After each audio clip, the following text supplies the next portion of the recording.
ఓం గం గణపతయే నమః శివాయ గురవే నమః. మీకు గనక విపరీతమైనటువంటి నరఘోష గాని, శత్రువుల యొక్క ఘోష గాని, లేకపోతే మీరంటే కెట్టనటువంటి వాళ్ళు, పడనటువంటి వాళ్ళు ఎక్కువగా ఉంటున్నారనుకోండి. వాళ్ళ వలన మీకు చెడు ప్రభావాలు అనేటువంటివి ఎదురవుతున్నాయి. చెడు జరుగుతోంది. అలాగే అటువంటి మనుషుల మధ్యనే మీరు తిరగాల్సి వస్తోంది, పని చేయాల్సి వస్తోంది. ఇటువంటి పరిస్థితుల్లో ఉన్నటువంటి వాళ్ళ కోసం ఇప్పుడు నేను మీకు చెప్పబోతున్నటువంటి ఈ యొక్క ప్రాచీనమైనటువంటి పద్ధతి. ఎక్కువగా మంత్ర సాధనలు, మంత్ర జపాలు, పూజలు ఇవన్నీ కూడా చేసుకోలేనటువంటి వాళ్ళు ఒకవేళ చేసుకున్నప్పటికీ కూడా సరైనటువంటి పద్ధతిలో ఒకవేళ మీరు చేసుకోలేకపోతే, లేకపోతే అవి సరిగ్గా మీరు చెయ్యలేకపోతే వాటి యొక్క శక్తి ప్రభావం అనేటువంటిది రాదు, వాటి యొక్క ప్రభావం అనేటువంటిది చూపించదు. కానీ భోజపత్రం మీదన ఆ యొక్క మంత్రం అనేటువంటిది రాయటం వలన ఆ యొక్క మంత్రశక్తి అనేటువంటిది తప్పకుండా భోజపత్రం మీద రాయటం ద్వారా అది నిక్షిప్తం అవుతుంది. ఆ యొక్క శక్తి అది ఎక్కడికి కూడా ధార విడిచిపోయి అది ఎక్కడికి కూడా ఆ యొక్క శక్తి తొలగింపబడదనమాట. శక్తిని ఖచ్చితంగా అది క్యారీ చేస్తుంది. ఇది ప్రాచీనమైనటువంటి పద్ధతి అనమాట. కాబట్టి ఏదైనా సరే ఒక శుక్రవారం నాడు ఉదయం మీరు లేచిన తర్వాత, మీరు స్నానం పూర్తి చేసిన తర్వాత ఉదయం 6 నుంచి 9 మధ్యలో మీరు ఈ యొక్క ప్రక్రియ చేయొచ్చు. మీ యొక్క పూజా మందిరంలో చక్కగా వెళ్ళి ఒక పీట కానీ, చాప కానీ, ఆసనం కానీ వేసుకుని చక్కగా కూర్చోండి.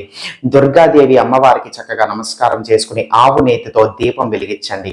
ఇప్పుడు ఒక భోజపత్రాన్ని తీసుకోండి. ఈ యొక్క భోజపత్రం అనేటువంటిది దగ్గరలో ఉండేటువంటి పూజా సామాగ్రి షాపుల్లో లభిస్తూ ఉంటాయి. ఒకవేళ మీకు కనుక మీరు ఉండేటువంటి ప్రాంతాల్లో దొరకకపోతే ఆన్లైన్లో తెప్పించుకోవచ్చు. ఈ భోజపత్రం మీదన ఇప్పుడు నేను మీకు చెప్పబోతున్నటువంటి మంత్రాన్ని రాయాలి. దేంతో రాయాలి అని అంటే కనుక ఒక చిన్న పాత్ర తీసుకుని కాస్త కుంకుమ, అందులో దానికి సరిపడా నీళ్ళు అనేటువంటిది వాడి కుంకుమ పేస్ట్ తయారు చేసుకుని ఒక చెక్క పుల్ల ఏదైనా సరే వాడి పుల్లగా మీరు దానితో ఈ యొక్క మంత్రాన్ని రాయాలి. ఉదాహరణకి ఒక అగ్గి పుల్ల తీసుకోండి. అగ్గి పుల్ల యొక్క వెనక భాగంతో మీరు ఈ యొక్క మంత్రాన్ని రాయొచ్చు దాంట్లో ముంచి.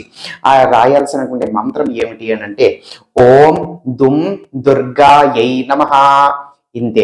ఈ విధంగా ఆ యొక్క మంత్రాన్ని దాని మీద రాయండి. పూర్తిగా ఆరిపోనివ్వండి.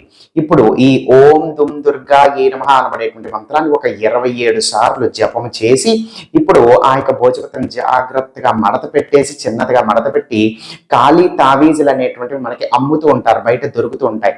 ఆ యొక్క తావీజులో మీరు ఇమిడిచి మూత పెట్టి దానికి ఎరుపు కానీ, నలుపు కానీ తాడు అనేటువంటిది ఎక్కించి మీకు కుడి చేతికి కానీ, మీకు మెడలో కానీ కట్టుకోవచ్చు. ఈ యొక్క తావీజు వేసుకోవటం ద్వారా మీకు అద్భుతమైన ప్రయోజనాలు కలుగుతాయి. ఎటువంటి నియమ నిష్టలు అవసరం లేదు. కానీ 11 రోజుల తర్వాత ఈ యొక్క తావీజుని తీసి ఏదైనా ప్రవహించేటువంటి నది కానీ, చెరువు కానీ, బావి కానీ, సముద్రంలో కానీ పారవేసేసి అవసరమైతే మళ్ళీ కొత్తది మీరు తయారు చేసుకుని వాడుకోవచ్చు. శివార్పణమస్తు.